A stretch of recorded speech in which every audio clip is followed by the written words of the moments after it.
আজকে দেখাবো হচ্ছে যে ইউজ টুর পরে কখন ভার্বের সাথে আইএনজি হয় এবং কখন ভার্বের সাথে আইএনজি হবে না। সো দেখেন, প্রথম বাক্য লেখা আছে he is use to to eat rice. তো যখন দেখেন যখন কি থাকবে, এটা সাবজেক্ট হি, এখানে ইজ।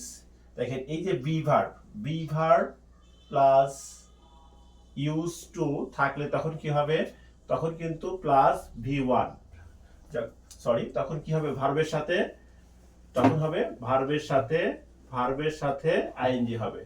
অর্থাৎ যখন হচ্ছে বি প্লাস ইউজ টু থাকবে তখন কিন্তু ভার্বের সাথে কি হবে ING. So he is used to, এখানে কি হবে টু ইট, এটা হবে হচ্ছে ইটিং রাইস।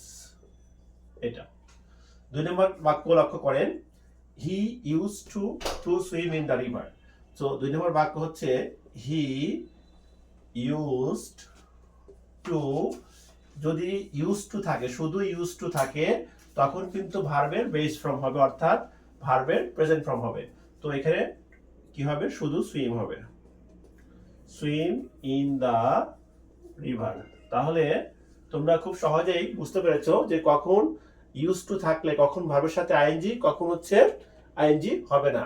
আবারও একটু রিপিট করে দিচ্ছি, দেখো যদি হচ্ছে বি প্লাস বি মানে এখানে অ্যামিজার, যদি এখানে অ্যামিজার থাকে বা ওয়াজওয়ার থাকে তাহলে ইউজ টু থাকে, এরপরে ইউজ টু থাকে তখন ওই ইউজ টু থাকলে তখন ভার্বের সাথে আইএনজি হবে। কিন্তু দেখো শুধু যদি সাবজেক্ট প্লাস ইউজ টু থাকে তখন কিন্তু ভার্বের কি হবে, ব্রেস ফর্ম হবে। সো আশা করি তোমরা খুব সহজেই বুঝতে পেরেছো। ধন্যবাদ।